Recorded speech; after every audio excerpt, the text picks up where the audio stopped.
other projects do you have planned for DC? Well, there's a book that I've just been talking to Dick Giordano about, and it's called Watchmen. And what we want to do is to actually examine the implications of the superhero if these absurd characters were real, just what they'd do to the world. In that, if there had been a Superman ever, the world would be unrecognisable.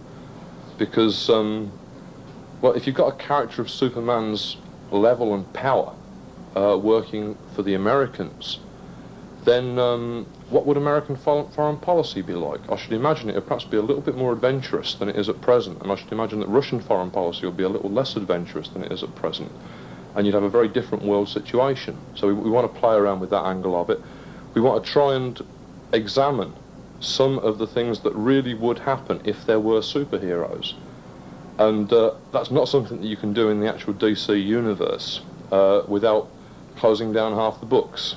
You know, so we're just going to do a little story that's totally separate from the rest of the DC continuity, just about all these strange, obsessed super characters in a very, very bleak, grim world. And we examine the political aspect and we examine the social aspect. And yeah, we've got a few interesting things coming up, and I'm really looking forward to getting into that one.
Welcome to Struggle Session presents Alan Moore. I am your host, Leslie Lee III. I am joined by my co-hosts, Jack Allison and Aaron Thorpe. Today we're talking a comic book that does not exist, Twilight of the Superheroes, a pitch document by Alan Moore for a comic book he intended to write, but alas, through the vagaries of the comic book industry, it was never to be, but we have seen hints of it in other comic books like Kingdom Come. We want to dive into Alan Moore's pitch itself. It's about 30 pages long. I'll link it in the show notes. The most interesting, compelling, legendary comic that never existed. Reading this document is absolutely mind-blowing to me. I could, by the end of it, I could like see the pages of this comic. I could see myself holding this comic book. I could see the like year in middle school where I would have pulled it off the shelf and discovered this thing. I can imagine the joy reading it, but alas, it does not exist. But I'm glad we have this at least, because I feel this for some reason, because Alan Moore is just such a verbose writer, like this is almost as good as getting like a kind of short story, at least at the very least. You don't get all the moments that you would have gotten. It obviously would have been a lot richer and felt a lot more like sort of cinematic, but I definitely found that like by the end of reading what is basically just a pitch document, there were moments where I was like, oh shit. Like by the end I was like, oh my god, like just how if you're reading the real story. I saw what is it, Tawny the tiger, the anthropomorphic tiger, like I saw it, like actually visualized it, like.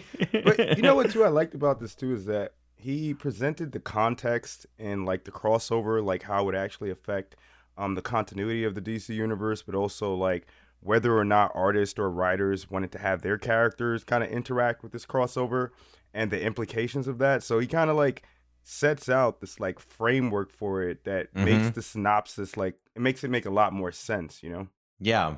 It's a weird thing because it's like, before we even get into, we'll obviously talk about the plot of this, and before we talk about the impact that it's had on DC Comics, even though it's never been published, from the point it was written forward. One thing I thought was strange is, what you're talking about, Aaron, like they've like tried to reach that kind of framework like from this point forward. Like I look at almost every crossover they've done since this, and it's either like attempting to do this or a reaction specifically not attempting to do this, and like specifically being like, well, let's try the other way where we force everybody. But like Alan Moore lays out, and aside from the fact that like this is like a Watchmen level like insane story, literally featuring like all the DC characters, he also does lay out like a kind of holistic approach to doing a mainstream comics crossover that still allows people and artists to like do their own stories. Absolutely. Like he like lays out like the perfect crossover, and they didn't let him fucking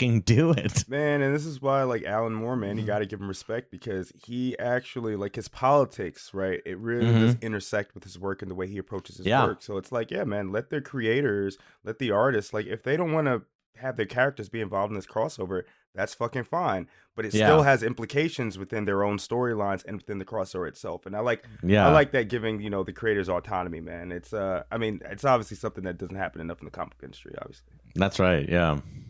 Yeah, so I mean, it's hard where to jump into it. There is a 6-page preamble to the story, and this is Alan Moore. He's a very smart man, and he's explained his own ideas, and it takes him 6 pages. It's like a treatise. To do it. So so me to be able to summarize it, somewhat impossible.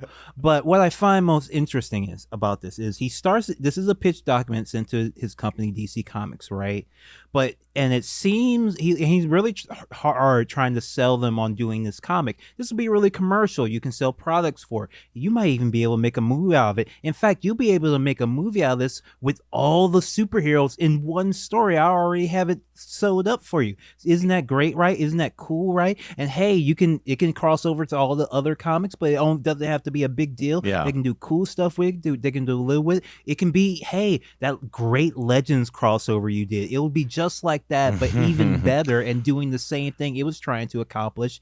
But I actually, upon reading this, I think Alan Moore was absolutely full of shit, and he was lying to them, because what he was actually trying to do was to write the end of DC Comics and superhero-dom and kind of put a bullet in them. He wanted to show that these characters could end, so that they would actually maybe end in the real world, meaning that DC would start publishing stuff other than just superhero comics, because Alan Moore obviously is has always been a champion of different sorts of comics, fantasy, action, just different sorts of comics besides just these superhero comics, romance, or erotic comics, all horror comics, all these different things that kind of got subsumed by superhero comics. And Alan Moore found himself in the position where the biggest publisher in the world, with all the most well-known characters, is kind of doing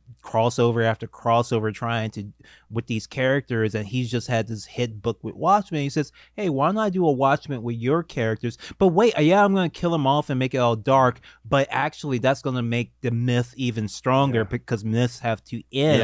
Hercules dies. But I actually think Alan Moore is just trying to end shit in this. He's trying to work them. DC. Especially when he mentioned the movie thing, but like the fact, I would love it if you made a movie where at the end, all the superheroes are fucking dead. Wouldn't that be like a cool movie to put out as your first superhero movie? I did think it was kind of funny to read a kind of bright-eyed and bushy-tailed Alan Moore, kind of trying to play by the corporate rules and stuff. And what's funny is if you read between the lines, you can tell he really does not like Crisis on Infinite Earths. That's funny, though. He says that he does, though.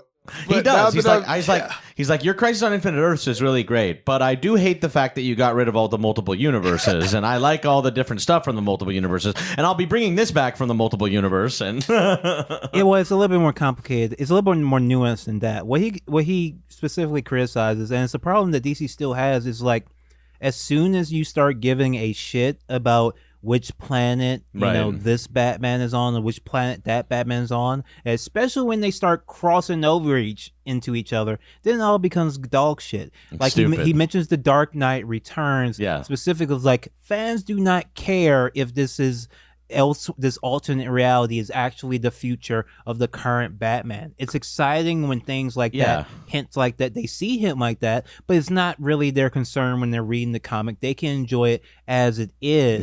No, and that all goes out the window when you say, like, okay, Dark Knight Returns Batman, that's Earth 51, which crossed over with Earth 43, where Vampire Batman lives, and all that. And when you bring it all together, like complex, that. Man. Yeah, it doesn't add anything to any of the comics. Like, I actually think Marvel is very bad at this with, like, Old Man Logan. Even though that comic isn't any good, like, bringing, like, Old Man Logan, all the alternate versions of the characters into, like, the mainstream stuff, is like, what is the point of that graphic novel? Yeah. What I like, you're absolutely right, actually, Leslie, because he says that there's this, like, he talks about, like, there not being an apocalypse, right? Everyone thinking that there's going to be this big apocalyptic event that's going to end, like, DC Universe, and the fact that that comic books aren't really like myths, as you were saying, because they don't really end, right? They don't have a definitive end.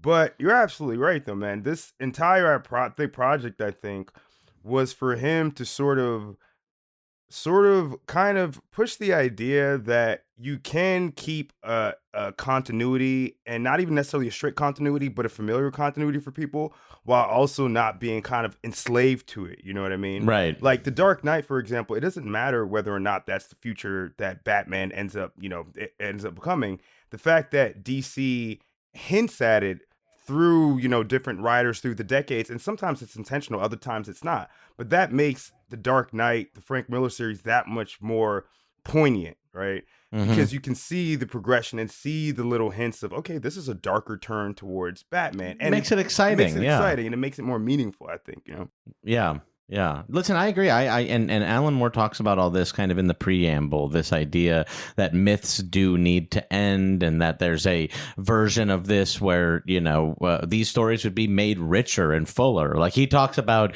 that these characters can't sort of exist as myth in the traditional sense because of the realities of, like, commercial comic books needing these to be ongoing narratives. So, and also I think he was really smart to, I think, Leslie, it's funny, your idea is funny that this was him sort of trying to backdoor create the end of DC, but it is funny that, like, even in the Thing, and by the way, if you ever read, Whatever Happened to the Man of Tomorrow, Alan Moore was tasked at one point with ending sort of Silver Age Superman, like Superman, the comic, was going to come to an end and be rebooted by John Byrne after Crisis on Infinite Earths. And so, Alan Moore was kind of given the opportunity, even to just end Superman. So this is like, would be like sort of the next step of him ending the entire DC universe. But then aside from just the big idea of that, the story is fucking incredible. The story itself is, like, truly just like the best DC story I've read that, really does sort of get what makes these characters cool. And you get the sense, like, that even though Alan Moore hates superheroes, that he really does have a love for a lot of these characters. I think I really get the sense that he has a love for the Marvels, the Captain Marvel family. And I definitely get the sense that he has a real love for, like, Superman. Even the Titans are treated pretty good in this. This is what Kingdom Come should have been, right?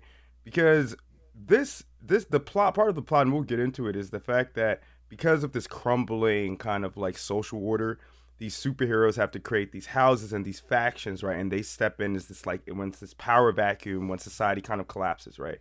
And, given Moore's politics, again, like, that makes sense coming from a material perspective. Kingdom Come is literally about nostalgia. It's literally about Mark Waid, right? And Alex Ross, I love his artwork, but literally these two guys saying, like, the future is scary, and we want things to be simpler, Yes. And I mean, it's very idealistic, right, in its nature. And this is just such a better fucking story, man. Yeah, it's a weird thing. It's like this reading this outline again, especially so close after reading, Kingdom Come. It just really makes me like Kingdom Come even less. Like, reading this, I was like, damn, like Kingdom Come like rips off a lot of the ideas in here, and maybe that's what all makes Kingdom Come cool. But like the themes of Kingdom Come, like you're saying, are just so much worse. I really like that Alan Moore, in this says, and like I like the idea that he says, I wanted to play with an apocalypse that is not nuclear, a world where the world has been preparing for 50 years for a nuclear apocalypse, and then find that one doesn't come. And so what the hell are we supposed to do? Humanity is going to continue? Like, that's not what we expected. What the hell are we supposed to do? Like, I really thought that was like quite an interesting, like, non-apocalypse that, sort of creates this, like, social disorder that, that there wasn't a nuclear holocaust. Don't you think? It's so funny. He's writing in 1986. That kind of Mad Max post-apocalyptic thing. It's kind of long in the tooth now, right? Yeah. We're going to be done with that. We're probably done with that now. Yeah. In 1986, he says this. It's also him writing after writing Watchmen, which is like entirely preoccupied with nuclear holocaust and like has it as such a core theme. It is interesting that Moore is like, okay, I don't want to play with that again. Like I just did. Let's do something different. Man, if this came out, I think that this would have been timeless, whereas Kingdom Come feels dated because we are kind of living in this era now. And Moore talks about it in this piece where he talks about these stories should kind of say something about the readers, that the world that the readers live in, right? And I think that, like, especially now, we kind of live in this time where it's like, yeah, man, there's no like definitive apocalypse that we're looking towards, right? It just seems like things are just getting worse forever. You know what I mean? It would have been timeless if it had come out. Yeah. You know what I mean? I feel like I when I was reading this today, when did he write this? Was this like 86? It was like a while. 86, yeah.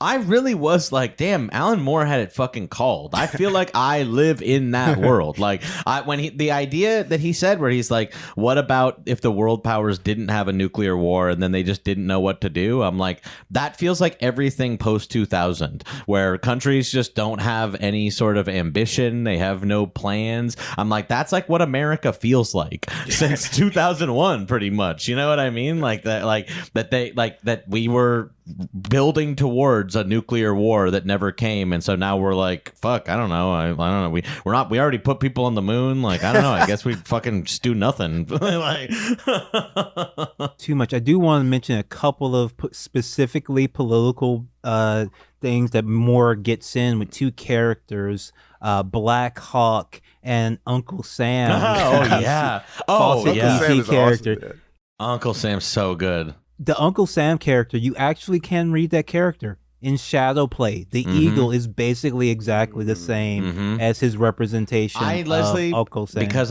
you had us read Shadowplay for another of the Alan Moore podcast episodes.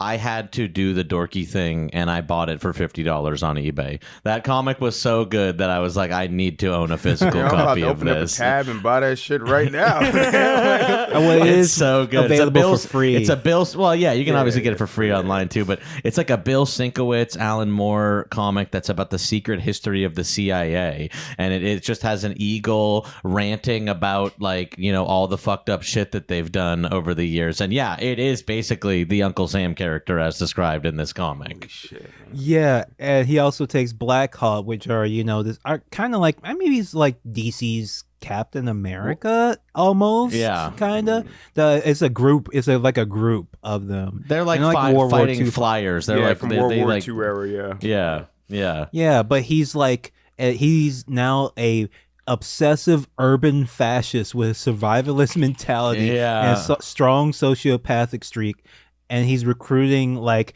disaffected youth for like a militia, like a far right militia. Just to jump back for 1 second to Uncle Sam, he specifically references Robert Altman's Secret Honor, which I have to highly recommend as a movie watch. It's Philip Baker Hall as Richard Nixon. It's all in one room, and it's Richard Nixon like recording a memo to himself where he just like admits all the secret shit that he could never admit, and he's like, and Philip Baker Hall plays it so well. He's like freaking out. outed himself, like swearing, like, you know, like going manic and stuff. And it's all about like how Richard Nixon was elected by like a secret group of rich people at the Bohemian Grove, and how he had to like, he's like, I had to fucking cheat so that they would fucking kick me out because they wanted me to do all this shit. Like, it's great. It's a paranoid, ranting Richard Nixon, expertly played by Philip Baker Hall. Everybody track down Secret Honor if you can. It's an excellent movie. Wasn't that the Uncle Sam in this one, right? He's like kind of speaking in these like poetic, like this poetic jingoism while like chilling at a bar all day, like drunk out of his mind in the corner.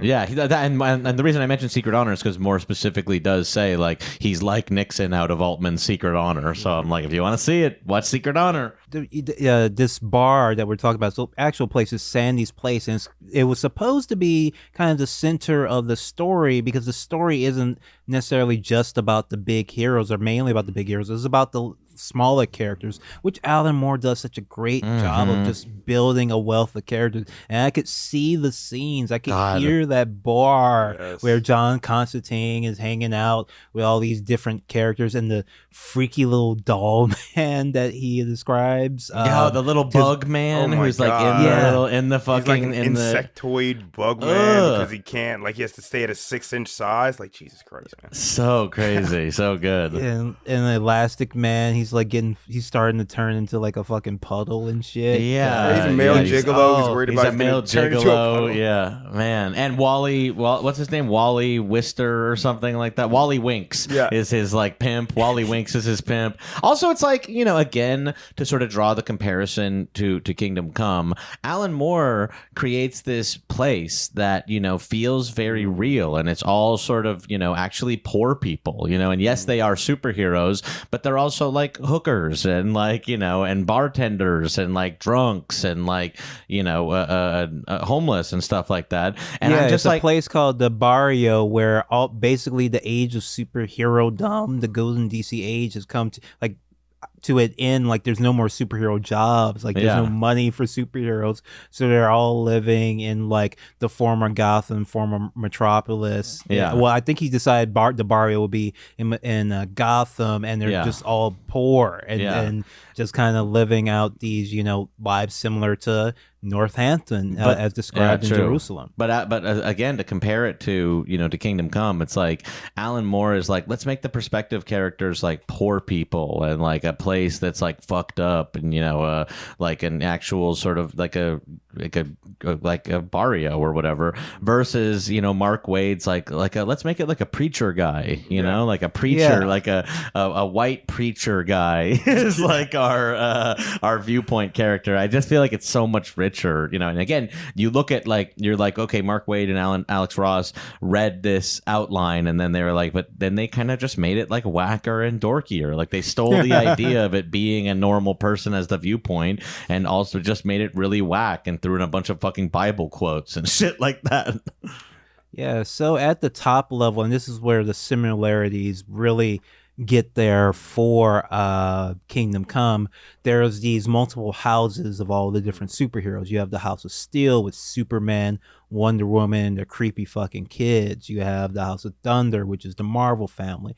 You have the Titans, House of Mystery, House of Secrets, Justice, and all of them are different people, groups of former heroes vying for power in this besotted world, and they're all afraid because the son of Superman, who's a psychopath, is going to marry the daughter of Captain Marvel and unite those two houses, and that faction would then be so powerful that, you know, the detente between the houses would be broken, and those two groups of families, and Moore is very specific too about this, is like those five people with the power of Superman and Wonder Woman and Captain Marvel could kill all the rest of them in this fight. Like, he's very specific. If it was just House of Steel, the other houses could unite and defeat them. If it was just the House of Thunder, they could all unite and beat them. But combining those two houses creates basically what is certain to be a fascist dictatorship, you know, and everybody would be living under the boot of those houses. Which is something that was already built into this world, because as we learned when we were reading, at a certain point, all the superheroes kicked all the aliens except for Superman off the planet. Yeah, and they kill most of the supervillains, right? Like I think in the mid '90s, like 1995, which is when Kingdom Come like came out, I think, which is kind of funny. Like they kill all the supervillains, or all the supervillains basically go into hiding, and that's how they start this like quasi dictatorship, which will be solidified if the House of Steel and the House of Thunder are able to kind of make this unity, Right, yeah. Yeah, and the House of Secrets are where all the former supervillains are, but it's noted that they run their part of the country about as well as any of the others. It's all the same. Yeah, so it doesn't matter. Luther and the rest are running it, and pretty much the same. Joker too. Yeah, Joker. The houses are so cool, and Moore is right. He says specifically, like, this could be the ultimate, like, superhero role-playing game with all the houses. And I'm like, that's fucking right, actually. Like, I wouldn't mind playing like a D&D campaign where it's like House of Steel versus House of Secrets. I could see the big map laid out on the table with all the different areas and shit. I'm like, this man had such a macro view. They could have made millions with this idea. He was trying to trick he's bullshitting. He was like doing this is what he believes magic actually is. By him writing a story where all the superheroes do in fact indeed die, and then spreading that to the RPG, and then spreading that to the movie, he believes he is actually like affecting. I'm killing the superheroes. Harming I am as like. I mean, it is funny. It's like he does like 6 pages of like, this could be a video game, this could be a movie, and then you get to the end of like the 25 pages, and it's like, and every single one of them is dead. Every single one. And John Constantine has been swindled by his older self at the end. Man, like, well, which is like that actually, like, I'm like reading this on my phone, and I'm like, that shit like choked me up, and like surprised me. And the ending. We should actually get into the plot before we talk about just the ending. It's actually funny. The actual plot doesn't make up a ton because it really is a loose sort of outline. It's mostly about the world building, but there's a convoluted framing device where some people have become unstuck in time, and specifically they get unstuck on this in this future world around the year 2000 something, where where the Twilight of the Gods is taking place. Yeah, what does he call it again? It's like he calls it like it's like a time fluke or something like that. Fluke. Yeah, the time fluke. Fluke. And by the way, he also does basically what ends up Mark Waid rips off again later is what becomes the idea of hyper time, which was another of the fucking DC attempts to have alternate universes make sense and everything. But he's like, the fluke is where all the alternate stories happen. He's like, in the fluke, that's where maybe Dark Knight happened, that's where Vampire Batman happened. Like, it's all in the fluke. So he also like solved DC continuity in this. Yeah, he solved the multiverse by saying like, all of this shit exists at once. We don't need to know what designated Earth it is. It just all exists in this fluke for 20 years. And that's fucking it. 30 years. Yeah. 30 years, and like maybe every once in a while, and in just like really, specific instances, there can be crossovers, but mostly it's stuck in this fluke. And that's what explains all the stories. Yeah, he says. He keeps hammering the point home. It's like, if you go with this, you don't have to do another one, right? You don't have to do another big crossover to fix everything, because everything weird happened during the 30 years of the fluke, and we don't have to talk about it anymore. And they said, no, we should just keep. They basically do the fluke. It's just like they just like keep going back to it, like when Superboy punches reality. That's the fluke. And Infinite Crisis. They just do it every fucking 10 years. No, it's like Zero Hour has the fluke. The sequel to Kingdom Come, The Kingdom, introduces Hyper Time, which is the fucking fluke. Then there's fucking Flashpoint, which is the fluke, and then it's fucking Rebirth. It's like, oh my god. And New 52 was a fluke as well. It's truly New 52 came out of Flashpoint, so it's like Flashpoint was the fluke that caused New 52. 52. It's just so I mean, like, this is why as a DC fan I like can't read it anymore, because I'm like, it just is all the time. Like, let me start to like the characters, you know, before like you change stop pulling them completely. Yeah, like, you know what I mean? stop pulling the rug on me like every 5 years. I'm like, fine, if it's gonna be Damian, I can like live with that, whatever. Like, just don't fucking change it every 5 years, because I don't want to follow that shit anymore. Well, or if you're going to change it in a way that's natural and not just like a magical reset. Well, and then don't do it again for another like 30 years if you're gonna do that, you know, like, don't do it right away again. Well, he talks about it in the piece, like in that kind of preamble before he, like, you know, gets into the plot, where he says that there's this constant like need to like continue to debase the characters and the fans by creating these like ridiculous storylines, like for book sales. But in the long term, like the continuity and the whole, I guess, integrity of the characters and of the comics themselves, right? The publication, I think it lessens, right? Like, that's why I'm not, as you were saying, Jack, I'm not interested in DC anymore, because I'm like, dude, where do I start? You've done like 3 fucking reboots since like I've stopped reading since I was in high school, or 4 or 5. I don't know where to start anymore, you know? Also, these stories apparently don't exist anymore, you know? Like, where the fuck is Wally the stories West? that I like, you know? And like, again, it's so annoying, because it's like, after Crisis on Infinite Earths, they were like, it's not Barry anymore, it's going to be Wally West. And I'm like, okay, you got me. I fell in love with Wally West. I read the fucking every issue of the Mark Waid Wally West run. Same. I fucking love Wally West. I read the fucking Grant Morrison JLA. I love Wally West. And then they're like, here's the big surprise. Now it's boring ass fucking Barry Allen. Yeah, again. who like, never... You're the ones who told me to like Wally West. You're the ones who made me like him. What the fuck? Yeah, like, dude, like, I'm 31 years old. I don't have any idea who the fuck Barry Allen is. Like, I grew up with Wally West, man, in the fucking TV show. You know what I'm saying? Even the Barry Allen, like, in the fucking DCEU seems like a Wally West type of character. Yes, But he you know what I does. mean? He It's does. whatever. Yes, That's it is besides just the annoying. point. Whatever. It's very annoying. I mean, truly, like the Ezra Miller, Barry Allen. I'm like, this person would not be named Barry. Let's be honest. Like, this like Zoomer fucking ADD brain would not be named Barry. Wouldn't go by Barry. You know, like Bear, maybe. Yeah, B. I don't fucking know. Would not be going by Barry. And who's naming their kid Barry in like the 80s? Even it's like wild. All right, so get back into the plot. So there's a time fluke. And the people who get stuck in the time fluke, some of the Legion people, Rip somebody, Rip Hunter, I forget, yeah. Rip Hunter, a couple of people end up in the time loop, and they reach out to Constantine, who reaches out to his younger self and tells him about all the fucked up shit on Twilight in the mainstream DC continuity. And Constantine goes around trying to recruit heroes. That would have been like the individual issues of the comics. Yeah. Of him going around and warning people, hey, like Superman's going to be all fucked up in 20 years, you know, and seeing how he could stop it. And then the main story, but that would be the framing device. But the main story would be the story of this world, where we see the older Constantine in the background, in the shadows, kind of making all these deals between the different houses. He's like a quadruple sextuple agent. Like, he's like just lying. He's just lying to fucking all of them, man. You know? Yeah. So he's going around making deals with all of the houses, you know. Meanwhile, you know, the Question, who is like kind of made into like a Philip Marlowe kind of like hard-boiled detective, is solving this weird murder that, you know, will apparently become important later.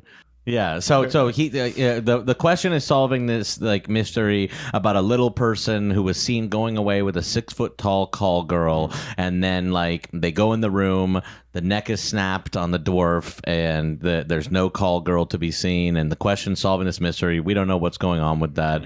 Meanwhile, and so that's in like the barrio. Meanwhile, Constantine is going around making like all the deals between all these different houses, because there is this looming marriage that we talked about between, you know, Superman's son, who's a psychopath, and they're having more trouble hiding, you know, Wonder Woman, who's now called Superwoman because she's married Superman, they're having more and more trouble hiding the fact that little Superman Jr. is a psycho. So meanwhile, Captain Marvel Jr. is like is like having an affair with Mary Marvel. Yeah, There's his like mom, Game of I Thrones, guess, like right? or like mother-in-law. I don't know. Yeah, Like there's mother-in-law, incest stuff going on. I don't know, but they're supposed to be. I don't think this... they're technically married or related. It's just Yeah, because like it's Billy the Marvel Batson. family. Yeah, but it's just fucked up. It's a family. Come on, Yeah. it's a And family. it's like also there's some weird body horror stuff going on with Yeah. all the Marvel people because their human bodies don't age Mhm. either. They're staying children even though they're growing. So Billy into Batson adult- stays a kid and is spending. People like are weirded out that he spends so much time as a kid. Mary Marvel and Captain Marvel Jr. never become their human selves anymore. They just stay in their Marvel form all the time. But They were it's closer less to the weird for age them. that they were. Like, Yeah, it's less weird for them because that's closer to what they were in their human form or whatever. But Billy Batson is spending more and more time as a human and shit. And so there's this looming wedding that's going to happen. That is like, the disaster. This is what's going to create superhero fascism. All the small houses aren't going to know what the fuck to do anymore. Also, and so too, then there's the element with the aliens that have been like have been banned from Earth, where they're also worried that if this superhero fascist dictatorship takes over Earth, then it'll spread out to their planets as well. So they're also kind of like gearing up. colonization. They're hiding. They're hiding up on. Yeah, they're hiding up on on a moon of Mars, and it's the Rands, it's the Thanagars, like all like building up their forces because they're like, yeah, if the fucking super families take over Earth, like what's next? Yeah, exactly. Like what happens next?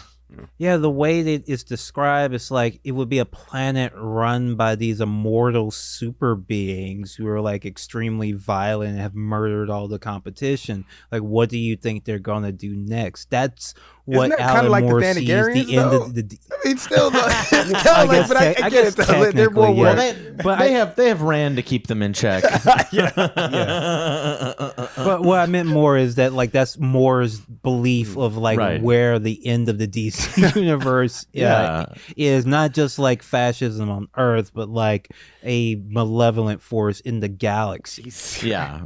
Which is, basically like, and it's interesting, like his characterization of Superman, it's not even so evil. Like this doesn't feel like a lot of the sort of Elseworld Supermans that we've got, that he's just like an evil and it's like, wow, what if Superman was evil? It kind of seems like he came to this through circumstance and by like the passage of years. You know what I mean? It's like, war. This is It's what we have to do to keep It's a order. war Yeah, it's story. Yeah, exactly. this is what we have to do. Like, this is the natural endpoint of my trying to keep order and make things good for people or whatever. My son's a fucking psycho. There's all these houses. Like, what the fuck are we supposed to do? You know what I Which mean? I like a lot more again than the depiction of Superman in Kingdom Come, where he's supposed to be tortured and conflicted.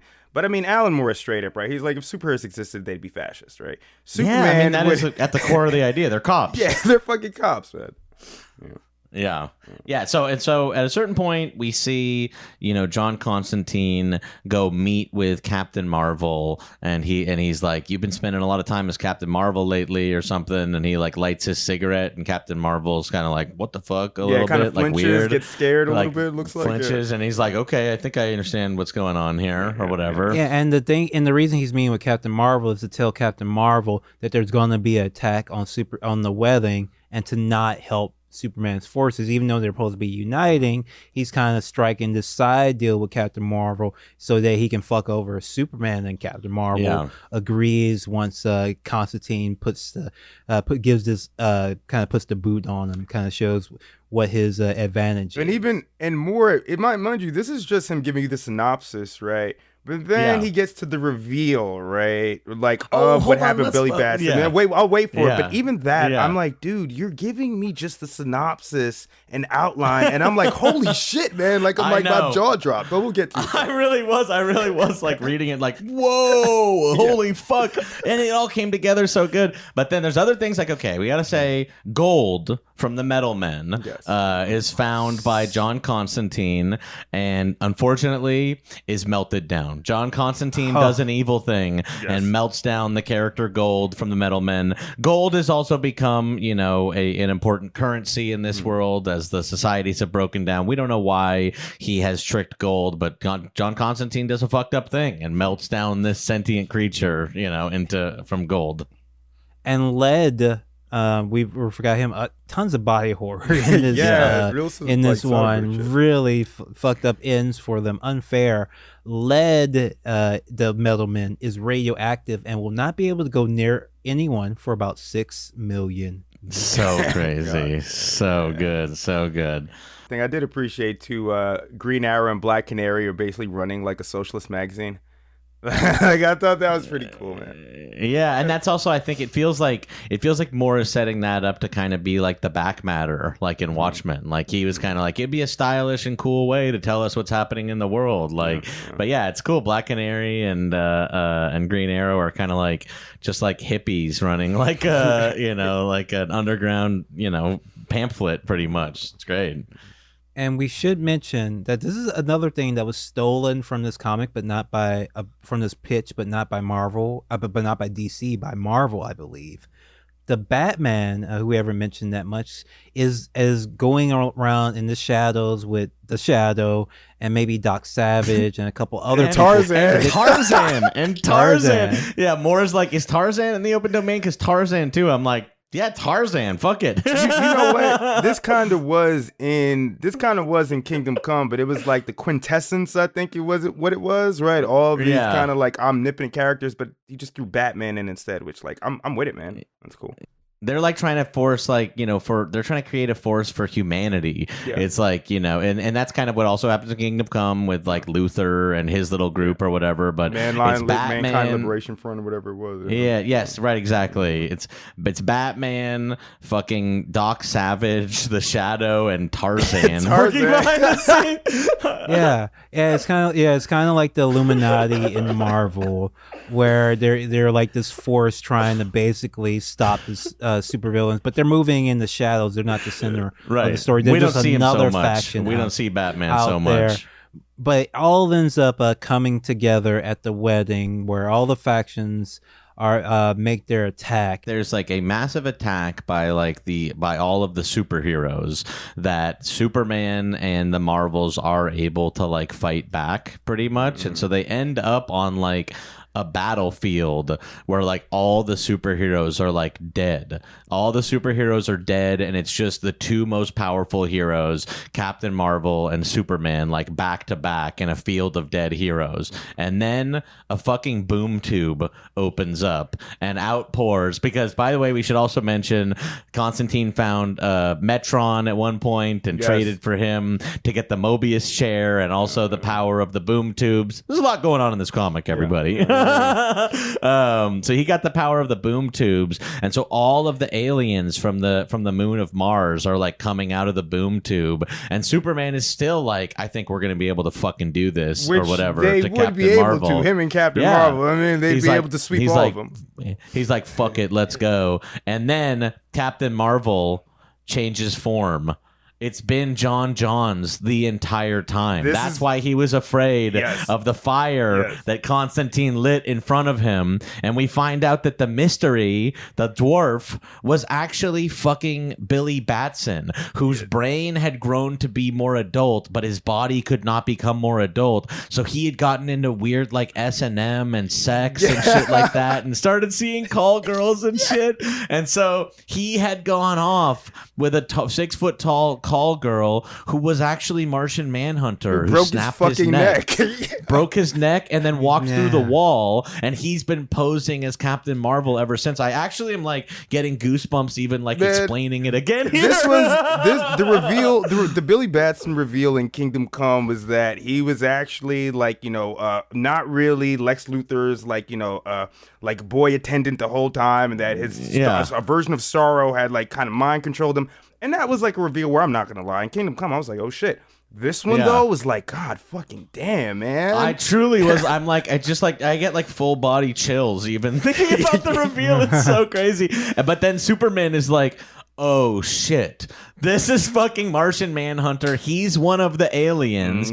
And Moore describes Superman getting beaten to death. Like, Superman is savagely beaten to death by Martian Manhunter and all of the aliens. I think he does. No, he kills Martian Manhunter. No, he kills Martian Manhunter. With his heat He vision. does kill Martian Manhunter. Sodom Yacht. Yes, but Sodom Yacht, the ultimate Green Lantern, who's like a Daxamite but from the House of Lanterns. But all the aliens, the Rands, the Thanagarians, defeat Superman, and Sodom Yacht brutally fucks up Superman.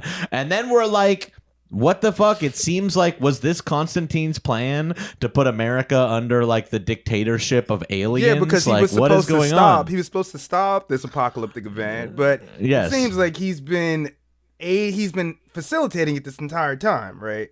Yeah, and working for the aliens or Yeah, something. It's like, yeah. is this the plan for him to like give it over to the aliens? But then Batman and the Shadow and the human faction all come out in armor made of gold, from gold who was melted down earlier, and the lanterns can't affect it because their lantern rings at this point still can't affect yellow.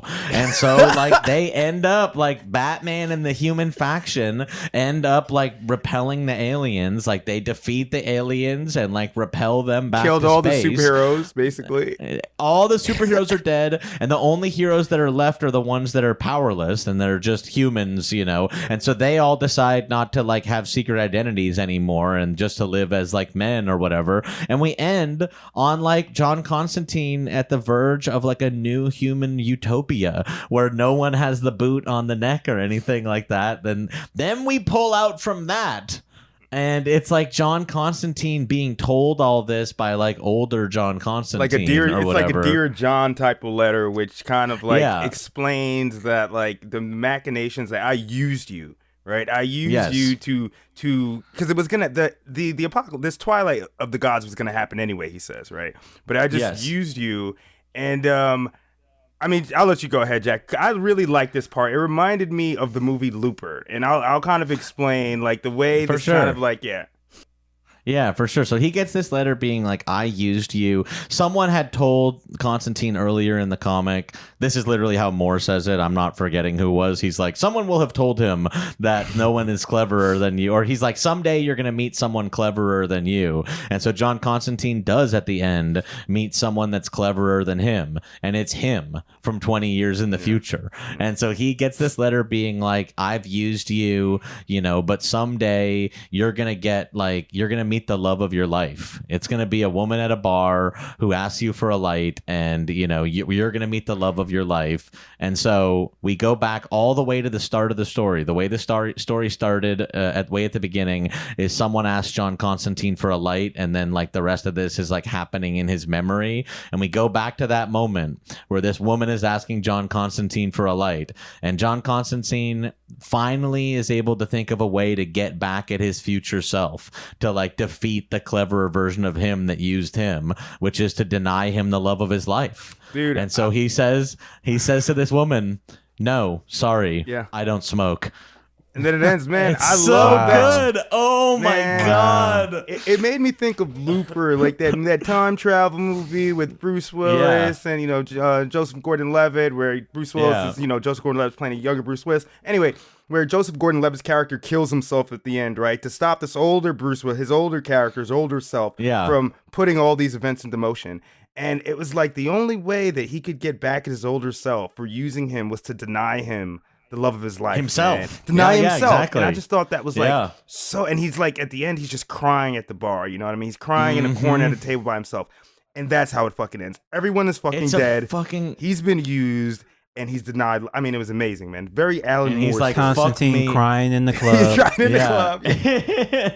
It's so good. And also just even the kind of, you know, how much we associate Constantine with smoking. It just, even off of this page, even off of like just the outline, I'm like, damn, that moment fucking kills. That moment just destroys you. It's so good. It's so good. And yeah, I'm like, DC has mined this for years and years to come, even outside of Kingdom Come. You look at like, it just seems like Jeff Johns has mined this, and Grant Morrison has mined it so much, like the return of Talkie Tawny and, Mr. Mind and all this stuff, all these characters being taken seriously again. Like you see that in 52, and then Grant Morrison does a lot more with it in Final Crisis, and Final Crisis itself kind of being like, this is an end to the DC universe, really does feel like a rip of, and the evil Mary Marvel in there and everything like that. Like, I don't know, it like Evil Superboy. Evil Superboy. Yeah.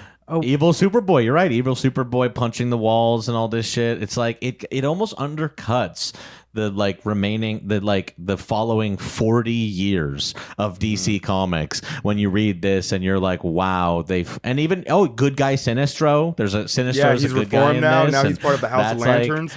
Like Jeff Johns ends up stealing that. It's like they just took this document and didn't make it and handed it to every writer that ever worked for them since, and we're like, take what you want, But they didn't even take like in that preamble, like the most important thing about how to do these crossovers, how to avoid like, dashing away like 60 years of like continuity, right? That people enjoyed, throwing in something new, kind of like debasing the fans and the characters. Like Alan Moore gave you this formula, and you took all this other shit, which is cool, but you didn't take the most fucking important thing, right? How do you settle that? How do you settle that continuity?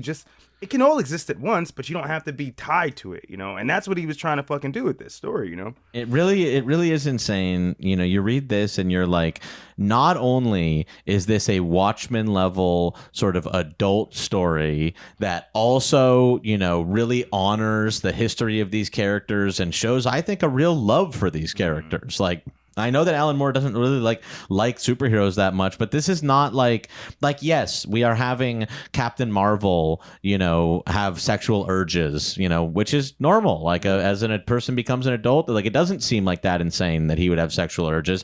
This still, like, even though there's stuff, all the superheroes die, it doesn't feel like a Garth Ennis The Boys, where it's like, I hate superheroes, and so I'm going to show them like, eating shit and fucking, sucking dick and stuff like that, you know what I mean? Like, it doesn't feel like mean-spirited. It does feel like there's like a love for these characters, and it all comes from a place of like, that makes sense for all these characters, and it also solves literally every problem that DC has, and that they continue to fucking create. Yeah. It just is so insane. Like the world where this comic existed, you almost feel like DC like would be better even still to this day. Dude, there maybe even like their whole DC like a cinematic universe might be better, right? Because like, it's true, again, honestly. man, like reading. I enjoyed like this was just so amazing because I really enjoyed the plot. But again, I really like that preamble and how he kind of just sets up, right? How do you build a universe that doesn't just pay lip service to the fans, but actually treats them with respect, treats the characters with respect, treats the writers and the creators with respect. And it's like the same kind of thing I was talking about with the Kingdom Come episode. It's like, dude, DC, you don't really have to do this whole established universe, right? Like audience goers will understand. Like, we understand the fucking origin story of Batman and Superman, dude. Just give us like, give me like a pulp fiction, like 1930s Depression era, like Tommy gun shooting, like Batman kind of thing. You know what I mean? Like, that would be fucking cool. You don't have to do this whole established universe. And I don't know. I think more. And it just makes it annoying and like too it makes it that you have to read Wikipedia too much. Sorry, I cut you off. You should continue. No, you're absolutely right. It's just like Moore was saying. It's like you have to be. And like you were saying, Leslie, like you got to be like anal enough where you have to know like what Earth is this Batman from, right? Yeah. And what issue, you know what I mean? It's just like, dude, nobody cares.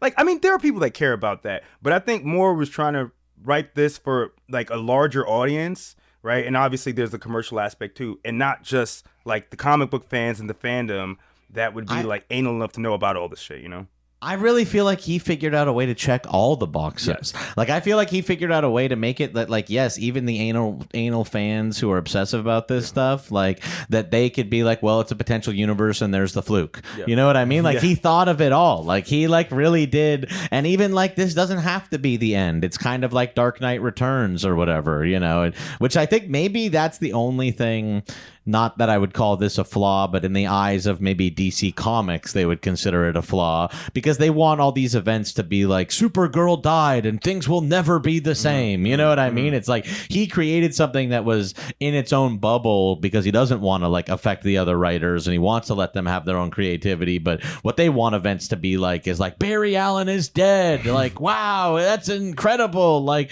can you even imagine Barry Allen is dead? Like, it exists so like somewhat outside of continuity, and maybe in the eyes of editors and the people selling, they're like, well, you know, that won't work for us because, you know, we need people to think that everything is important. If they miss a single issue, then, you know, they won't understand what anything is happening going forward, you know? Man, instead of the fluke, man, we got the fucking punch. We got the Superboy punch, man. We could have the Superboy punching the wall of reality. Superboy was punching at the wall of reality, and that's what caused all the times that writers didn't like talk to their editors enough or whatever.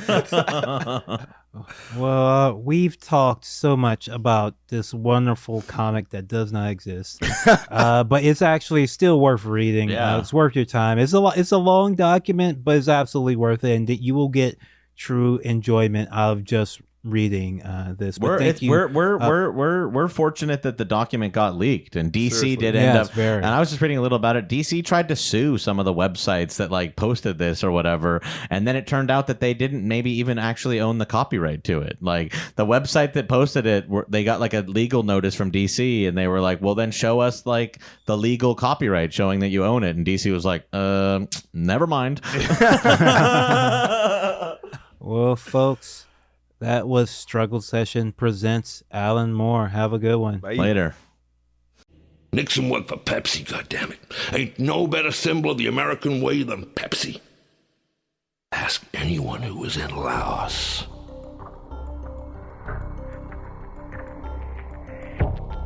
Region Laos, 1965. Shackley and Kleins befriended Hmong tribesmen who, led by opium warlord Vang Pao, supported right-wing General Phuma in 1960's civil war caused by American-influenced exclusion of socialists from the coalition government.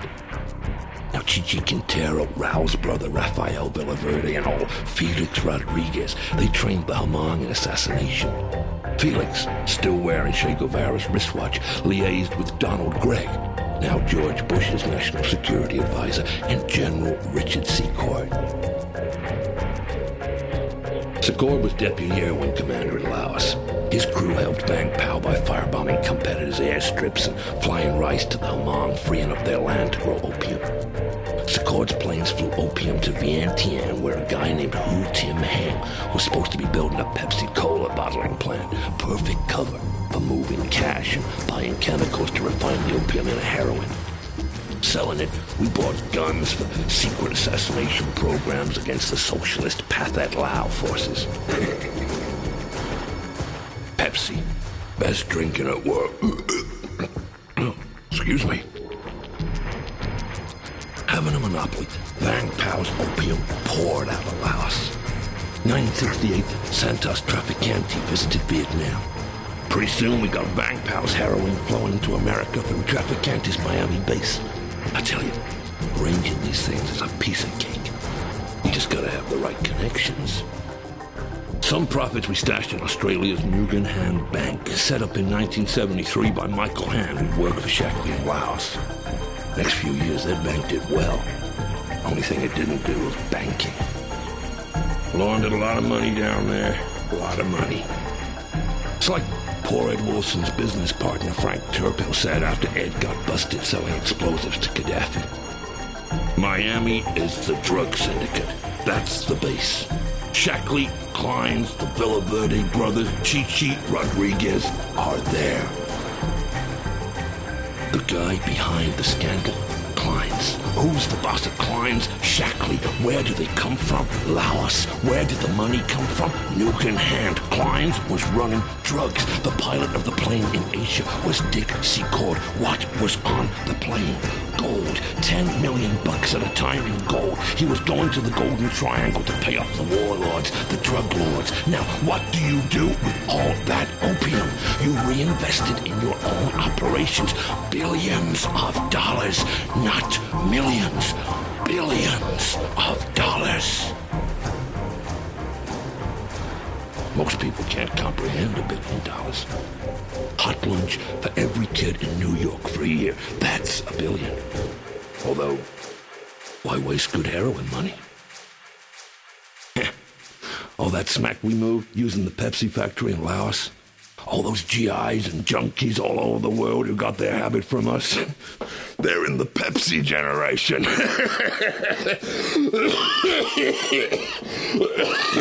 Shit.